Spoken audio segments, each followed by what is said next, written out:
+2 commerce family. അപ്പം ഇന്ന് നമ്മൾ ഡിസ്കസ് ചെയ്യാനായിട്ട് പോകുന്നത് നമ്മുടെ ചാപ്റ്റർ 5 ആയ ഓർഗനൈസിംഗ് ആണ്. ഇതിൻ്റെ അകത്തുനിന്ന് ഇമ്പോർട്ടൻറ്റ് കാര്യങ്ങളായിരിക്കും നമ്മൾ ഡിസ്കസ് ചെയ്ത് പോകുന്നത്. അപ്പോൾ ഇതിൻ്റെ ഡീറ്റെയിൽഡ് ആയിട്ടുള്ള ക്ലാസ്സുകളും ലൈവുകളും ഒക്കെ നമ്മൾ നേരത്തെ എടുത്തിട്ടുണ്ട്. അപ്പം അത് കണ്ടിട്ടില്ലാത്തവർ അതൊന്ന് കാണുക. ഇതിൻ്റെ അകത്തുനിന്ന് ഇമ്പോർട്ടൻ്റ് ആയിട്ടുള്ള കാര്യങ്ങളായിരിക്കും നമ്മൾ മെയിൻലി ഡിസ്കസ് ചെയ്യുന്നത്.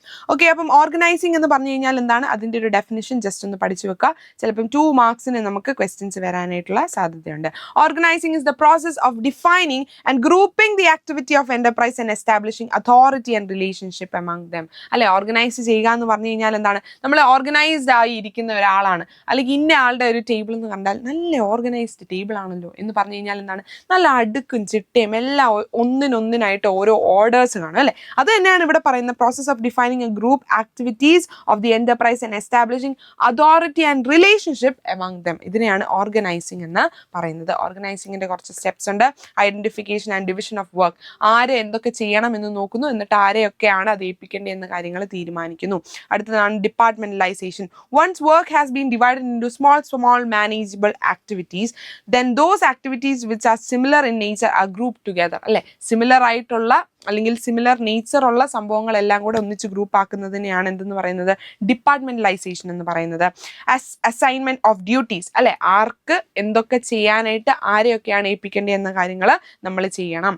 ഓക്കെ, നാലാമത്തെയാണ് establishing reporting relationship. Each individual should also know who has to take order from whom and he is accountable. അതായത് ആരിൽ നിന്നാണ് ഓർഡർ കേൾക്കേണ്ടത്, ആരോടാണ് നമ്മൾ അക്കൗണ്ടബിൾ ആവേണ്ടത് എന്ന കാര്യങ്ങൾ മനസ്സിലാക്കി കൊടുക്കുക. Steps in the process of organising 4 സ്റ്റെപ്പാണുള്ളത്. ഒന്ന് identification and division of work, രണ്ടാമത്തെ ഡിപ്പാർട്ട്മെന്റലൈസേഷൻ, മൂന്നാമത്തെ അസസ്മെന്റ് ഓഫ് ഡ്യൂട്ടീസ്, നാലാമത്തെ എസ്റ്റാബ്ലിഷിംഗ് റിപ്പോർട്ടിംഗ് റിലേഷൻഷിപ്പ്. എന്താണെന്ന് എൻ്റെ കുഞ്ഞുങ്ങൾ പഠിച്ചു എന്ന് വിശ്വസിക്കുന്നു.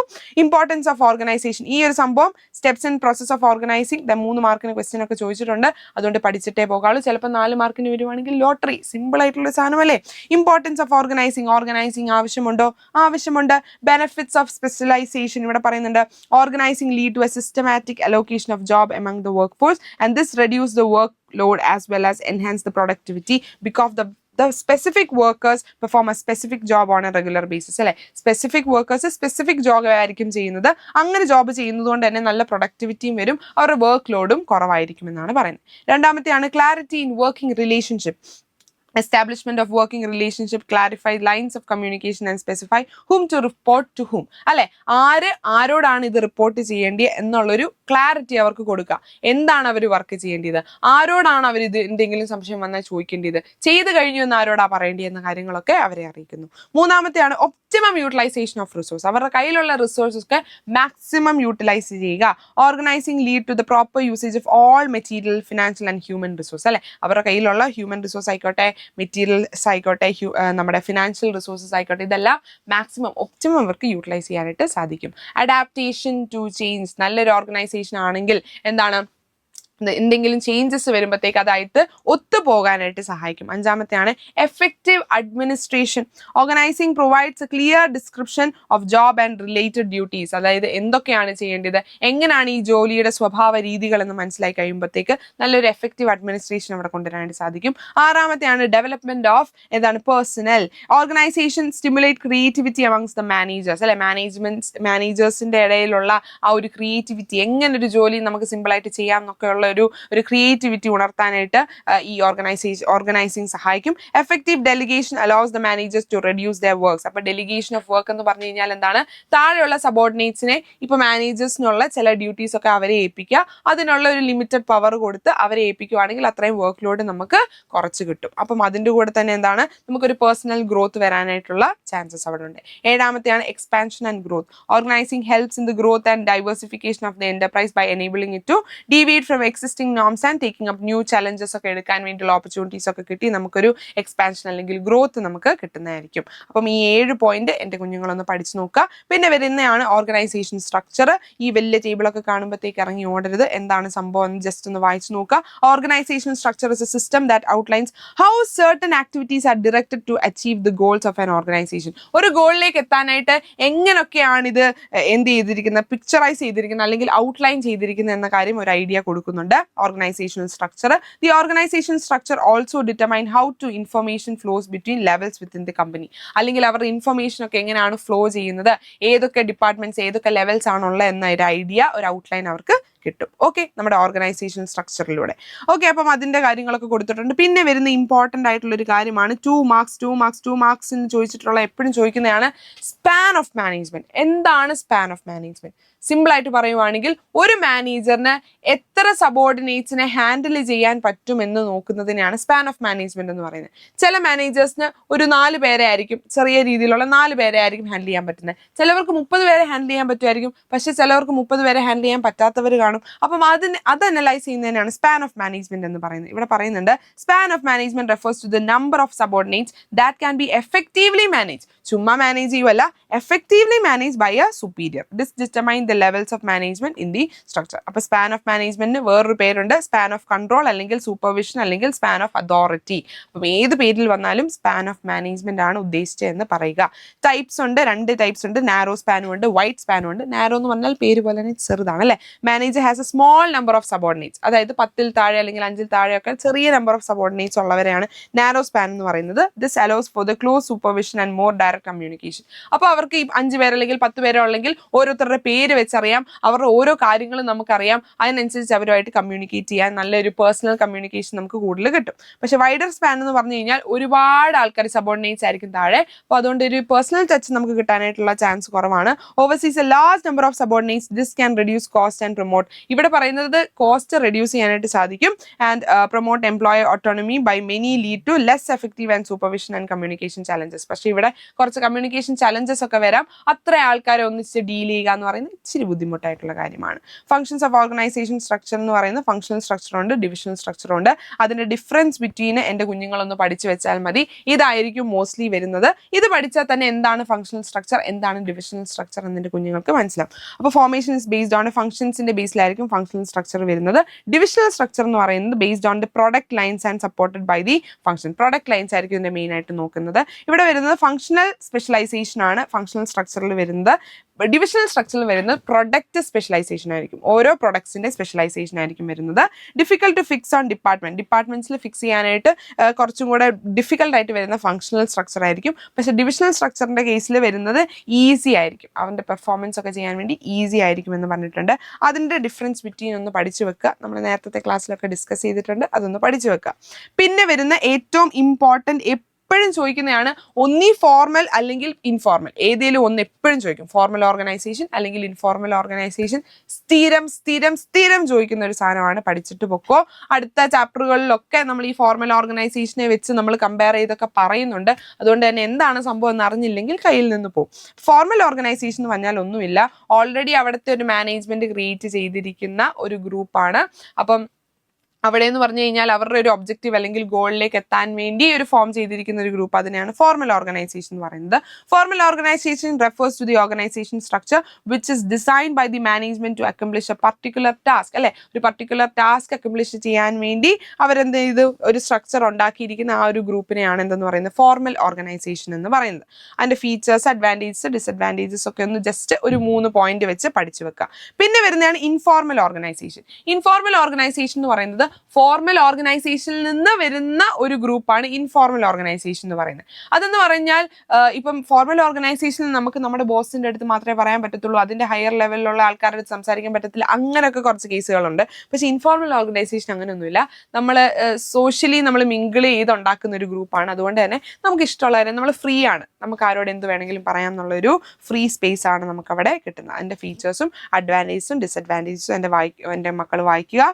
ദാ ഇവിടെ ഇമ്പോർട്ടൻറ്റ് എന്ന് എഴുതിയിട്ടുണ്ട് കേട്ടോ. അപ്പോൾ ഫോർമൽ ഓർഗനൈസേഷനും ഇൻഫോർമൽ ഓർഗനൈസേഷനും ഡിഫറൻസ് ബിറ്റ്വീൻ, മിസ് എപ്പോഴും പറയുവാണ്, പഠിക്കാൻ മടിയുള്ള കുഞ്ഞുങ്ങൾക്ക് പറ്റിയ ഒരു സാധനമാണ്. ഡിഫറൻസ് ബിറ്റ്വീൻ ഈ ഒരു ബോക്സ് പഠിക്കുമ്പോൾ തന്നെ എൻ്റെ കുഞ്ഞുങ്ങൾക്ക് മനസ്സിലാവും, നല്ല രീതിയിൽ മനസ്സിലാവും. ഫോർമൽ ഓർഗനൈസേഷൻ ഇച്ചിരി റിജിഡ് ആണ്, ഇൻഫോർമൽ ഓർഗനൈസേഷൻ എന്ന് പറഞ്ഞാൽ ഫ്ലെക്സിബിൾ ആണ് അല്ലെ, നമ്മൾ വളരെ കൂളായിട്ട് നമുക്ക് ഡീൽ ചെയ്യാനായിട്ട് സാധിക്കും. ഓക്കെ, അപ്പം ഈ 2 ഡിഫറൻസ് ബിറ്റ്വീൻ എൻ്റെ കുഞ്ഞുങ്ങൾ എന്താണെങ്കിലും പഠിക്കുക. ഡെലിഗേഷൻ എന്ന് പറഞ്ഞാൽ എന്താണ്? It is refers to the downward transfer of authority from superior to a subordinate. അതായത് മെയിൻ ആയിട്ടുള്ള ഒരു മാനേജർ ഉണ്ടെങ്കിൽ ആ മാനേജറിന്റെ താഴെ വർക്ക് ചെയ്യുന്ന സബോർഡിനേറ്റ്സിലേക്ക് അദ്ദേഹത്തിന്റെ കുറച്ച് റെസ്പോൺസിബിലിറ്റീസ് ഇറക്കി വെക്കുന്നു. അതായത് അതായത് ജോലിയൊക്കെ ചെയ്യാനായിട്ടും പിന്നെ വർക്ക് പ്രഷറൊക്കെ കുറയ്ക്കാനും വേണ്ടിയാണ് ഈ ഡെലിഗേഷൻ ചെയ്യുന്നത്. എലമെന്റ്സ് ഓഫ് ഡെലിഗേഷന് കുറച്ച് എലമെന്റ്സ് ഉണ്ട്. 3 എലമെന്റ്സ് ആണുള്ളത്. അതോറിറ്റി ഉണ്ട്, റെസ്പോൺസിബിലിറ്റി ഉണ്ട്, അക്കൗണ്ടബിലിറ്റി ഉണ്ട്. അതോറിറ്റി എന്ന് പറഞ്ഞു കഴിഞ്ഞാൽ എനിക്കിത് പറയാനായിട്ടുള്ള ഒരു റൈറ്റ് ആണ് അല്ലെ. അപ്പം authority refers to the right of an individual to the command his subordinates and to take action within the scope of position അല്ലെ. അദ്ദേഹത്തിന് കൊടുത്തിരിക്കുന്ന ആ റൈറ്റിനുള്ളിൽ നിന്ന് ചെയ്യുന്ന കാര്യത്തിനെയാണ് അതോറിറ്റി എന്ന് പറയുന്നത്. ഓക്കെ, ഇപ്പം നിങ്ങളുടെ ക്ലാസ്സിലെ ക്ലാസ് ടീച്ചർ നിങ്ങളുടെ ക്ലാസ് ലീഡറിന് ഒരു അതോറിറ്റി കൊടുത്തിരിക്കുകയാണ്. നിങ്ങളുടെ ക്ലാസ്സിൽ ആരെങ്കിലും കുരുത്തക്കേട് കാണിക്കുകയാണെങ്കിൽ ചെന്ന് മിസ്സിന്റെ അടുത്ത് പറയാം അല്ലെ. അപ്പം അത് ആ ഒരു വ്യക്തിക്ക് മാത്രമുള്ള ഒരു റൈറ്റ് ആണ്, അല്ലെങ്കിൽ അതോറിറ്റി ആണ്. റെസ്പോൺസിബിലിറ്റി എന്ന് പറഞ്ഞു കഴിഞ്ഞാൽ it is the obligation of subordinate to properly perform the assign duty. അതായത് ഇപ്പോൾ ഇത് മിസ് ഈ ഒരു ക്ലാസ് ലീഡറിനെ ഏൽപ്പിച്ചിട്ടുണ്ട്, അപ്പം അത് അവന്റെ റെസ്പോൺസിബിലിറ്റി ആണ്. ആരെങ്കിലും കുരുത്തക്കേട് കാണിച്ചു കഴിഞ്ഞാൽ മിസ്സിന്റെ അടുത്ത് ചെന്ന് പറയുക എന്നുള്ളത് അവന്റെ ഉത്തരവാദിത്തമാണ്, റെസ്പോൺസിബിലിറ്റിയാണ്. അക്കൗണ്ടബിലിറ്റി എന്ന് പറഞ്ഞു കഴിഞ്ഞാൽ it implies being answerable for the final outcome. ഇപ്പം ക്ലാസ് ടീച്ചർ അവനെ ഏൽപ്പിച്ചു അല്ലെ, അപ്പം അവനാണെങ്കിൽ കുരുത്തക്കേട് കാണിച്ചിട്ടും ചെന്ന് പറഞ്ഞില്ല, അവസാനം നാട്ടുകാരെല്ലാം അറിഞ്ഞത് സീനായി കഴിഞ്ഞ് കഴിയുമ്പോഴത്തേക്ക് മിസ് ചോദിക്കുക അത് എന്തുകൊണ്ട് എൻ്റെ അടുത്ത് പറഞ്ഞില്ല എന്ന് പറയുവാണെങ്കിൽ അതിന് ആൻസറബിൾ ആണ് ആ വ്യക്തി അല്ലെ. ആ ക്ലാസ് ലീഡർ എന്ന് പറയുന്നത് ആ വ്യക്തി ആൻസറബിൾ ആണ്, കാരണം അദ്ദേഹത്തിന് ഏൽപ്പിച്ച ഒരു റെസ്പോൺസിബിലിറ്റി ആണ്. അതുകൊണ്ട് തന്നെ ഹി ഈസ് അക്കൗണ്ടബിൾ അല്ലെ. Once authority has been delegated and responsibility accepted one cannot deny accountability. അപ്പം ഈ അതോറിറ്റിയും റെസ്പോൺസിബിലിറ്റിയും കിട്ടിയ ഒരു വ്യക്തിക്ക് ഞാൻ അക്കൗണ്ടബിൾ ആവത്തില്ല, ഞാനൊന്നും ആരുടെ അടുത്ത് വന്ന് പറയത്തില്ല എന്നുള്ളൊരു സംഭവം നമുക്ക് പറയാനായിട്ട് പറ്റത്തില്ല. കാരണം അതോറിറ്റിയും റെസ്പോൺസിബിലിറ്റിയും കിട്ടിയിട്ടുണ്ടെങ്കിൽ അക്കൗണ്ടബിലിറ്റി അവിടെ പ്രസന്റ് ആണ്, അവിടെ ഉണ്ട് എന്നാണ് പറയുന്നത്. ഓക്കെ, അപ്പൊ നിങ്ങൾക്ക് കുറച്ചും കൂടെ എളുപ്പത്തിന് പഠിക്കാൻ വേണ്ടി അതോറിറ്റിയും റെസ്പോൺസിബിലിറ്റിയും അക്കൗണ്ടബിലിറ്റിയും ഇതുപോലെ ബോക്സിൽ തന്നിട്ടുണ്ട്. ഇത് പഠിക്കാൻ ബുദ്ധിമുട്ടുള്ള കുഞ്ഞുങ്ങൾക്ക് വേണ്ടിയാണ് ഞാൻ ഇങ്ങനെ സെപ്പറേറ്റ് ആയിട്ട് ഡിവൈഡ് ചെയ്ത് വെച്ചിരിക്കുന്നത്. അപ്പൊ നിങ്ങൾക്ക് പെട്ടെന്ന് വായിക്കുമ്പോഴത്തേക്ക് മനസ്സിലാവും. എക്സാമിന്റെ ഒക്കെ സമയത്ത് പോകുമ്പോഴത്തേക്ക് ഓരോ ടോപ്പിക്കിനെ വെച്ച് പഠിക്കുന്നതിനേക്കാളും നല്ലത് ഈ ഇങ്ങനത്തെ ഡിഫറൻസ് ബിറ്റ്വീൻ വായിച്ചിട്ട് പോകുന്നതാണ് കുറച്ചും കൂടെ നല്ലത് കേട്ടോ. Okay, yes. അടുത്തതാണ് ഇമ്പോർട്ടൻസ് ഓഫ് ഡെലിഗേഷൻ. ഡെലിഗേഷന്റെ ഇമ്പോർട്ടൻസ് എന്തൊക്കെയാണ്? എഫക്റ്റീവ് മാനേജ്മെന്റ് നമുക്ക് കിട്ടും അല്ലെ. By empowering the employees the manager can able to function more effectively and they get more time to concentrate on important മാറ്റേഴ്സിന് കോൺസെൻട്രേറ്റ് ചെയ്യാനായിട്ടുള്ള സമയം കിട്ടും. എംപ്ലോയി ഡെവലപ്മെന്റ് അല്ലെ, അത് ഏൽപ്പിക്കുന്ന ആൾക്കാർക്ക് കുറച്ച് ഇംപ്രൂവ്മെന്റും ഡെവലപ്മെന്റ്സും അവരുടെ ടാലൻസ് ഒക്കെ മാക്സിമം യൂട്ടിലൈസ് ചെയ്യാനും ഷോക്കേസ് ചെയ്യാനായിട്ടുള്ള അവസരമാണ്. മൂന്നാമത്തെയാണ് മോട്ടിവേഷൻ ഓഫ് എംപ്ലോയീസ്. ഇവിടെ പറയുന്നുണ്ട് delegation helps in developing the talents of employees അല്ലെ. എംപ്ലോയീസിന്റെ ടാലൻസ് ഡെവലപ്പ് ചെയ്യാനായിട്ട് സാധിക്കും. പിന്നെ അവർക്ക് ഓപ്പർച്യൂണിറ്റി കിട്ടുന്നതനുസരിച്ച് അവർക്ക് ഇംപ്രൂവ് ചെയ്യാനായിട്ടും സഹായിക്കും. Facilitation of growth. Delegation helps in the expansion of an organization by providing ready workforce to take up leading position in new ventures. അതായത് ആൾക്കാരെ പുതിയ പുതിയ റെസ്പോൺസിബിലിറ്റീസ് ഒക്കെ ഏൽപ്പിക്കുമ്പോഴത്തേക്ക് പെട്ടെന്ന് ഗ്രോ ചെയ്യാനായിട്ട് ആ ഒരു കമ്പനി ഗ്രോ ചെയ്യാനായിട്ടുള്ള സാഹചര്യമാണ് അവിടെ ഉള്ളത്. Basis of management hierarchy. Delegation of authority establish superior subordinate relationship which are the basis of hierarchy of the management.